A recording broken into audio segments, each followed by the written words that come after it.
ವಿಧಾನಸೌಧಕ್ಕೆ ಬಿಜೆಪಿ ಮುತ್ತಿಗೆ ಹಾಕತ್ತೆ ಇವತ್ತು. ಸೊ ಪ್ಲಾನ್ ಮಾಡ್ಕೊಂಡಿದ್ರು ಮುಂಚೆನೆ, ಅದರಂತೆ ಇವತ್ತು ಮುತ್ತಿಗೆಯನ್ನು ಹಾಕಲಾಗತ್ತೆ.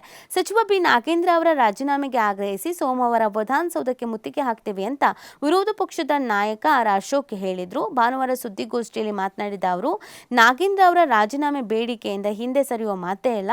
ಸೋಮವಾರವೂ ಕಲಾಪ ನಡೆಯಲಿಕ್ಕೆ ನಾವು ಬಿಡೋದೇ ಇಲ್ಲ. ನಮಗೆ ರಾಜೀನಾಮೆ ಕೊಡಲೇಬೇಕು. ಅವರು ರಾಜೀನಾಮೆ ಕೊಡೋ ತನಕನೂ ಈ ವಿಚಾರವನ್ನು ನಾವು ಬಿಡೋ ಮಾತಿಲ್ಲ ಅಂತ ಬಿಜೆಪಿ ಅವರು ಹೇಳ್ತಾ ಇರುವಂಥದ್ದು. ಸೊ ಇನ್ನು ನೋಡಿ, ಅಧಿವೇಶನದಲ್ಲಿ ಇಷ್ಟು ದಿನ ರಾಜೀನಾಮೆಗೆ ಆಗ್ರಹಿಸಿದ್ದೇವೆ, ಸರ್ಕಾರ ಇದಕ್ಕೆ ಸಂಬಂಧಪಟ್ಟಂತೆ ಸ್ಪಂದಿಸಿಲ್ಲ. ಹೀಗಾಗಿ ರಾಜ್ಯಪಾಲರ ಬಳಿಗೆ ಹೋಗಿ ಮನವಿ ಸಲ್ಲಿಸ್ತೇವೆ.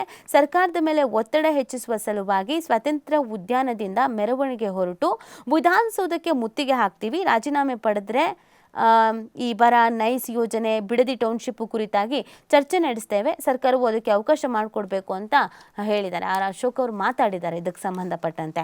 ಇನ್ನು ನಾಗೇಂದ್ರ ಅವರನ್ನ ಯಾವುದೇ ತನಿಖಾ ಸಂಸ್ಥೆ ದೋಷಮುಕ್ತಗೊಳಿಸಲ್ಲ. ಅಕ್ರಮ ಗಣಿಗಾರಿಕೆ ಸೇರಿ ಅವರ ವಿರುದ್ಧ 31ಕ್ಕೂ ಹೆಚ್ಚು ಪ್ರಕರಣಗಳು ಇವೆ. ವಾಲ್ಮೀಕಿ ನಿಗಮದ ಹಣ ಅಕ್ರಮ ವರ್ಗಾವಣೆ ಪ್ರಕರಣದಲ್ಲಿ ಇತರ ಆರೋಪಿಗಳ ಜೊತೆಗೆ ವಾಟ್ಸಪ್ನಲ್ಲಿ ಚಾಟ್ ಮಾಡಿದ್ದಾರೆ ಅಂತ ಇಡಿಯು ತನ್ನ ಆರೋಪ ಪಟ್ಟಿಯಲ್ಲಿ ಸ್ಕ್ರೀನ್ ಶಾಟ್ಗಳನ್ನು ಉಲ್ಲೇಖಿಸಿದ್ದೆ. ಸೊ ಆ ಸ್ಕ್ರೀನ್ ಶಾಟ್ಗಳ ಮುದ್ರಿತ ಚಿತ್ರಣಗಳನ್ನು ಸುದ್ದಿಗೋಷ್ಠಿಯಲ್ಲಿ ತೋರಿಸಿದ್ದಾರೆ. ಆರ್ ಅಶೋಕ್ ಅವರು ಸುದ್ದಿಗೋಷ್ಠಿ ಮಾಡಿದ್ರು. ಆ ಸುದ್ದಿಗೋಷ್ಠಿಯಲ್ಲಿಯೇ ಆರ್ ಅಶೋಕ್ ಅವರು ಇದನ್ನೆಲ್ಲ ಮಾತಾಡಿ ಇವತ್ತು ಮತ್ತೆ ಮುತ್ತಿಗೆ ಹಾಕೋದು, ಮೊನ್ನೆಲ್ಲ ಮುತ್ತಿಗೆ ಹಾಕಿದ್ರು ಕಪ್ಪು ಬಟ್ಟೆ ಎಲ್ಲ ಧರಿಸ್ಕೊಂಡು, ಇವತ್ತು ಮತ್ತೆ ಮುತ್ತಿಗೆ ಹಾಕೋದ್ರ ಬಗ್ಗೆ ಪ್ರೆಸ್ ಮೀಟಲ್ಲಿ ಆರ್ ಅಶೋಕ್ ಅವರು ತಿಳಿಸಿದ್ದಾರೆ. ಒಂದಷ್ಟು ಸ್ಕ್ರೀನ್ ಶಾಟ್ಗಳೆಲ್ಲ ಏನು ಮೆನ್ಷನ್ ಆಗಿತ್ತು ಆ ಸ್ಕ್ರೀನ್ ಶಾಟ್ಗಳನ್ನೆಲ್ಲ ಪ್ರಿಂಟ್ ತಗೊಂಡು ಬಂದು ತೋರಿಸಿದ್ದಾರೆ. ಇನ್ನು ನಾಗೇಂದ್ರ ಅವರನ್ನು ಸಂಪುಟಕ್ಕೆ ಸೇರಿಸಿಕೊಂಡಿರುವುದಕ್ಕೆ ಕಾಂಗ್ರೆಸ್ ನಾಯಕರಲ್ಲೇ ಅಸಮಾಧಾನ ಇದೆ.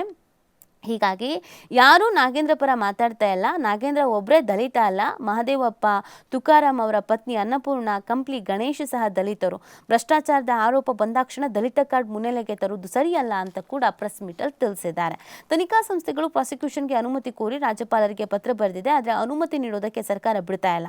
ಜನಾರ್ದನ ರೆಡ್ಡಿ, ರೇಣುಕಾಚಾರ್ಯ ವಿರುದ್ಧವೂ ತನಿಖೆಗೆ ಅನುಮತಿ ಕೋರಿದ್ದಾರೆ ಅಂತ ಪ್ರಶ್ನೆಯೊಂದಕ್ಕೆ ಉತ್ತರಿಸಿದ್ದಾರೆ. ಇದೇ ಸಂದರ್ಭದಲ್ಲಿ ಆರ್ ಅಶೋಕ್ ಅವರು ಪ್ರೆಸ್ ಮೀಟಲ್ಲಿ ಹೇಳಿರೋದು, ಈ ಹೋರಾಟಕ್ಕೆ ತಮ್ಮ ಸಂಪೂರ್ಣ ಬೆಂಬಲ ಇದೆ ಅಂತ JDSನ HD ಕುಮಾರಸ್ವಾಮಿ ಹೇಳಿದ್ದಾರೆ.